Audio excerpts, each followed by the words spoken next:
தமிழகத்திற்கு துரோகம் செய்யாதே. தமிழகத்திற்கு துரோகம் செய்யாதே. நீதி வேண்டும், நீதி வேண்டும். அரியலூர் அணிதா, அரியலூர் அணிதா உள்ளிட்ட 20 மரணங்களுக்கு நீதி வேண்டும். மரணங்களுக்கு நீதி வேண்டும். கண்டிக்கிறோம்.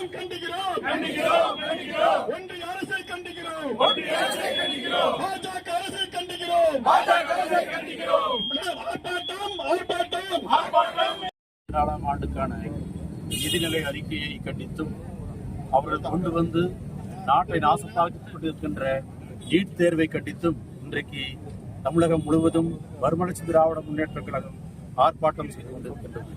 சென்னை நகரிலே எங்கள் தலைவர் வைகோ தலைமையிலும், திருச்சியிலே எங்களது முதன்மை செயலாளர் துரை வைகோ தலைமையிலும் மற்றும் மாநகருடைய எல்லா இடங்களிலும் இன்றைக்கு ஆர்ப்பாட்டத்தை நாங்கள் நடத்தி கொண்டிருக்கின்றோம். தமிழகத்திற்கு ஓரவஞ்சனை செய்த ஒன்றிய அரசாங்கத்தை கண்டித்து நாங்கள் இன்றைக்கு ஆர்ப்பாட்டம் செய்கின்றோம். அவற்றிலே தமிழகத்திற்குரியதான நிதியை அவர்கள் கொடுக்கவில்லை. தமிழ் என்ற வார்த்தைகள் கூட அவருடைய பட்ஜெட்டிலே, அவருடைய நிர்மலா சீதாராமனுடைய நாக்கிலே அது சுழல மறுக்கின்றது. தமிழ்நாடு, தமிழ் இனம் என்ற பெயரே அங்கே வரவில்லை. ஆனால் பீகார், ஆந்திரா என்று அடிக்கடி கூறிக்கொண்டே இருக்கின்றார்கள். ஏன் தமிழகத்தை வஞ்சிக்கின்றார்கள் என்றால் இப்பொழுதுதான் தெரிகின்றது. தமிழகம் எல்லா நிலையிலும் முன்னேறி கொண்டிருக்கின்றது. ஆக அந்த நிலையிலிருந்து அவற்றை இறக்கியாக வேண்டும். மற்ற வட மாநிலங்களிலே குஜராத், உத்தரப்பிரதேசம், மகாராஷ்டிரம், மத்திய பிரதேசத்துல எல்லாம் அங்கெல்லாம் கிட்டத்தட்ட பட்டினிச்சாவுகள் அதிகமாக இருக்குது. 50% பேருக்கு தான் அங்க 3 வேளை சோறு கிடைக்குது. ஆனா தமிழகம், கேரளாவில் எல்லாம் 99% காரங்களுக்கு 3 வேளை சோறு கிடைக்குது.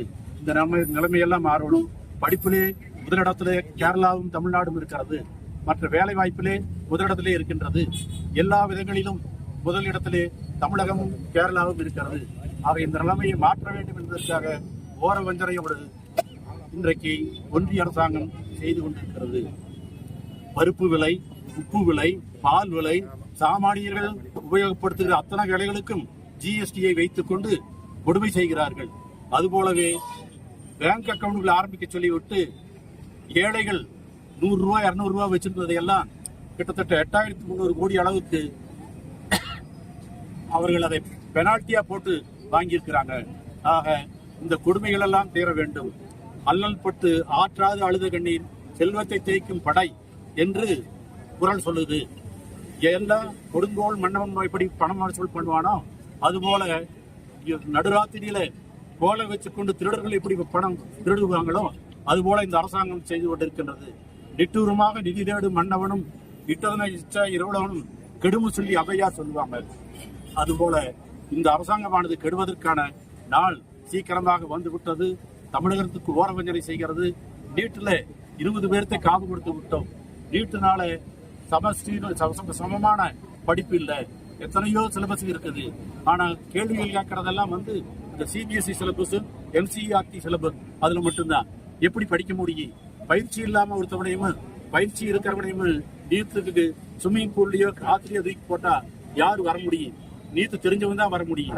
நீத்து தெரியாதவன் நாங்க செத்துத்தான் போகணும். அந்த நிலைமை தான் இன்னைக்கு. பயிற்சி இல்லாம நீட் தேர்வுகள் எழுதக்கூடிய எங்களுடைய மாணவர்கள் படுகின்ற துன்பம் இது ஏழைகளுக்கும் கிராமங்கள் இருக்கிறவங்களுக்குமான கல்வி முறை அல்ல. இது பணக்காரர்களுக்கான கல்வி முறை. ஆக இந்த கல்வி முறையை ஒழிக்க வேண்டும். எங்களுக்கு பட்ஜெட்டில் நிதியை ஒதுக்க வேண்டும். மெட்ரோ ரயில் திட்டத்துக்கு கொடுக்கல. பேரிடர் வந்தது 37,000 கோடி கேட்டோம், அதையும் கொடுக்கல.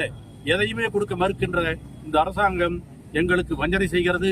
இதை எதிர்த்து ஆர்ப்பாட்டத்தை இன்றைக்கு மறுமலர்ச்சி திராவிட முன்னேற்ற கழகம் தமிழகம் எங்கும் நடக்கின்றது. இந்த ஆர்ப்பாட்டம் தொடரும். எங்களுடைய போர் முறை தொடரும். எங்களுக்கு தீர்வு கிடைக்கின்ற வரை எங்களுடைய இந்த ஆர்ப்பாட்டம் தொடரும் என்பதை தெரிவித்துள்ளோம்.